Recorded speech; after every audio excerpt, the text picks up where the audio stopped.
గతంలో 6,000 వేసేవాళ్ళు. 6,000 వేసేవాళ్ళు. కొన్నాళ్ళు వచ్చినాయి, మళ్ళీ రాలేదు, మళ్ళీ వచ్చినాయి. ఇప్పుడు మళ్ళీ డిసెంబర్లో వేశారు. అప్పటి నుంచి మళ్ళీ మాకేం తెలియదు, రాలేదు. ఎందుకంటే మా అసోసియేషన్ లో చిరంజీవి గారు మెంబర్షిప్ ఇప్పించారంటూ కూడా మీరు చెప్పారు కాబట్టి, సో చిరంజీవి గారు మీరు చెప్పాలంటే ఏం చెప్తారు? ఇదే వీడియో, మన వీడియో చిరంజీవి గారు చూస్తూ ఉంటే చిరంజీవి గారికి చెప్పాలంటే ఏం చెప్తావు? చిరంజీవి గారు చూస్తారా ఈ వీడియో? చూస్తే నేను ఏడవలసిన అవసరం కానీ, ఆర్టిస్టులు బాధపడినా, ఆర్టిస్టులకు అన్యాయం చేసినా ఆయన ఊరుకోరు.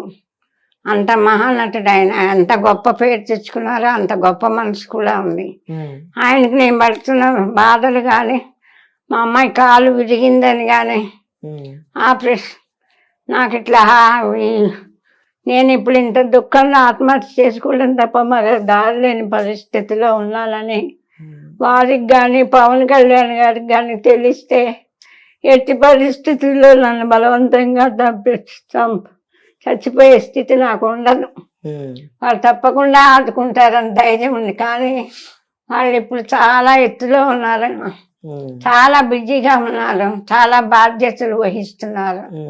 ఈ సెల్లులో వచ్చే క్యాసెట్లు నా పరిస్థితి వాళ్ళు గమనించి ఉండరు. మా వాళ్ళు నాకేమి చేయట్లేదని కూడా వాళ్ళకి తెలియదు.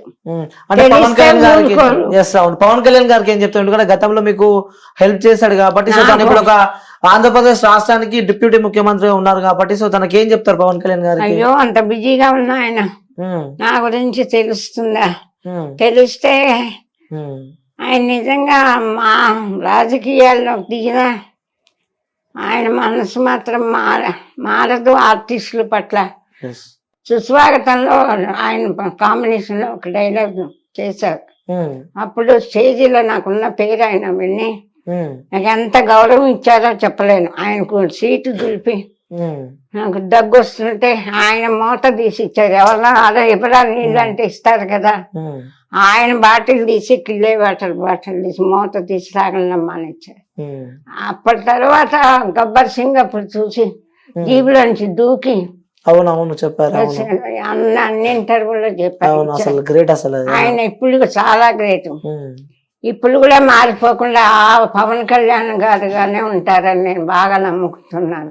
ఓకే, అంటే పవన్ కళ్యాణ్ గారు మారరు, రాజకీయాల్లో చేరిన మారకూడదని నా కోరిక. ఆయనకు తెలిస్తే నేను ఇంత దుఃఖంలో ఉన్నానని ఎట్టి పరిస్థితుల్లో ఊరుకోరని నాకు బాగా నమ్మకం. ఆయనకు తెలిసే అవకాశాలు లేవు, ఆయన బిజీగా ఉన్నారు. అంటే చెప్పలేము, తెలిసే అవకాశాలు లేవు అంటే చెప్పలేము. ఒక వీడియోలు చూసే వాళ్ళు కూడా చేరుస్తే ఇంకా బాగుంటుంది. ఆయన దగ్గరికి వెళ్ళి చెప్పడానికి భయపడతారు అందరూ, చెప్పరు. ఆయనగా అంత బిజీగా ఉన్నాయన ఈ వీడియోలు చూస్తారా? ఓకే, అంటే ఆ మెగా ఇంటి నుంచి కూడా మెగా మెయిన్ అల్లుడు సాయి ధర్మ తేజ్ కూడా మీకు ఒక 1 lakh ఇచ్చాడంటూ కూడా సోషల్ మీడియాలో పెద్ద ఆయన 2 ఏళ్ల కిందట చెప్పారమ్మా. మా అమ్మాయికి బాగాలేదు, ఇప్పుడు బాగాలేదని తెలిసి ఒకరి చేత కబులు పెట్టారు. నేను ఆవిడకి జీవితాంతం లోటు లేకుండా ఉండేలాగా ఏదో మార్గం చూస్తాను, ఆవిడకి నేను సాయం చేస్తానని చెప్పండి అమ్మకి అని కబులు పెట్టారు. నాతో కూడా మాట్లాడారు ఫోన్లో. మీకేం పర్లేదమ్మా, ధైర్యంగా ఉండండి.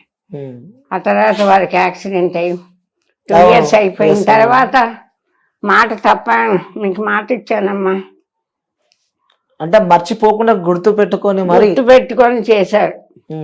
అందుకే నేను వారి మంచితనం, నాకు పర్సనల్ గా సాహితేజ గారితో పరిచయం లేదు, నేను వారితో యాక్ట్ చేయలేదు.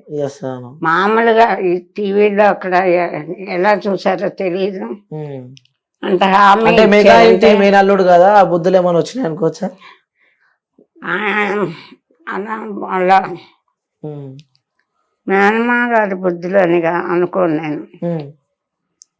స్వతహాగా ఆయన మంచి కుటుంబంలో పుట్టారు, అందరిని చూస్తున్నారు, మామయ్యని వాళ్ళని. ఆయనకే స్వతహాగా మంచి మనసు పోయారు. ఆ మామయ్య మంచివారు, అందరూ హెల్ప్ చేస్తారు, నేను చేద్దామని కాకుండా ఆయనే స్వతహాగా మంచి మనసుతో హెల్పింగ్ నేచర్ ఉంది. కొంతమంది అలాంటి వాళ్ళు ఉండబట్టే ప్రపంచం. ఓకే, అంటే ఓకే మీరు ఇంత చేశారు, నేను మాట ఇచ్చాను తప్పకూడదు. ఆవిడకి హెల్ప్ చేస్తాను నన్ను పాప అంత బాధపడుతున్నాను గుర్తు పెట్టుకొని చేసినందుకు వారికి హృదయపూర్వకంగా కృతజ్ఞతలు తెలుపుతున్నాను. ఎవరు చేస్తారు? ఓకే. చాలా మంది చెప్పారు మేము చేస్తాం, ఎవరు చేయలే. చేస్తానని చెప్పడం మాత్రం చాలా మంది చెప్పారు, కానీ చేసి మాతో చూపించింది సాయి ధర్మ తేజ్ అని చెప్పి అంటూ ఆయన చేశారు. ఓకే, రైట్ అమ్మా. అంటే ఈ స్థాయికి వచ్చారు, మీ లైఫ్ లో ఎన్నో ఒడుదుడుకులు ఎదుర్కొన్నారు, ఎన్నో కష్టాలు, బాధలు, ఇబ్బందులు ఎదుర్కొని ఈ సిచ్యువేషన్ లో మీరు ఇప్పుడు ప్రజెంట్ ఉన్నారు. ఇంకా ఇంకా ఏదైనా చేయాలి ఈ జీవితంలో, ఇంకా ఇంకొన్ని చేయాల్సినవి ఉన్నాయి, ఇంకా మిగిలి ఉన్నాయి అలాంటివి ఏమైనా ఉన్నాయా? ఇంకా ఏమి లేవండి.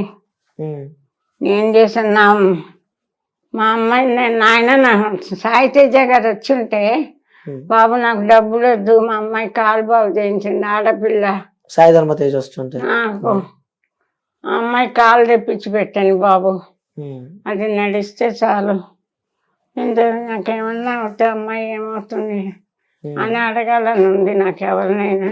ఆయన రాలేదు కాబట్టి థ్యాంక్స్ అండి. అది కూడా నాకు నేను ఎవరినో పంపించారు, నాకు తెలీదు వచ్చేదాకా. లేకపోతే నేను ఇంకా వారి గురించి ఇంకొంచెం బాగా మాట్లాడి ఉండేదాన్ని. నాకేం మాట్లాడాలో తోచల. ఒక పక్క సాయి తేజ గారు ఇంత గుర్తుపెట్టుకుని తర్వాత చేశారు.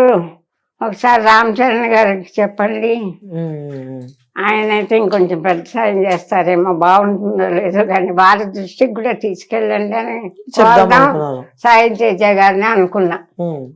వారు రాలేదు, వీడియో కాల్లో మాట్లాడారు.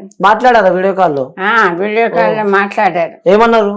అమ్మా మీరు థ్యాంక్స్ అండి, ఇదంటే అమ్మ మీరు బాధపడద్దు, మీకేం పర్వాలేదు, మేమందరం ఉన్నాం. వస్తా అని చెప్పిండా ఎప్పుడైనా? వస్తా అని చెప్పిండా? వస్తానని చెప్పలేదు, కానీ మేము ఉన్నామమ్మా, చూస్తాం, మీరేం బాధపడకండి, మీరు ఎట్లా బాధపడితే నాకు బాధగా ఉంది, ఏడవద్దు, ఏడ్చేసాను నేను, మీరు గుర్తు పెట్టుకోండి. ఇప్పుడు మేము ఆయన పంపించేటప్పటికి ఇంకా ఎవరు మనకు సాయం చేయరు. ఎట్లా తెచ్చుకోవాలా, ఏం తాగాల, కాళ్ళు లేవు, ఏదైనా తెచ్చుకొని తాగాలన్నా కానీ చచ్చిపోవటం తప్ప మనకు ఇంకో దారి లేదని ఏడుచుకుంటూ ఉన్నాం మేము.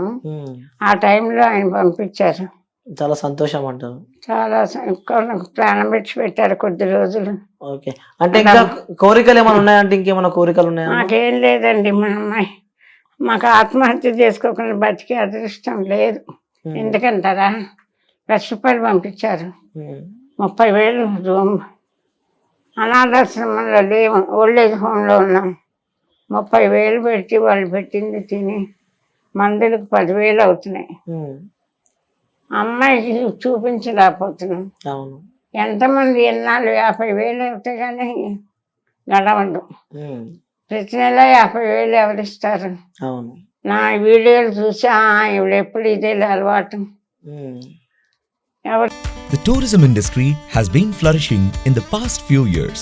There is a huge demand for tour operators, forex managers and hospitality partners. I am sure I would fit right into this path. I would like to learn from the best.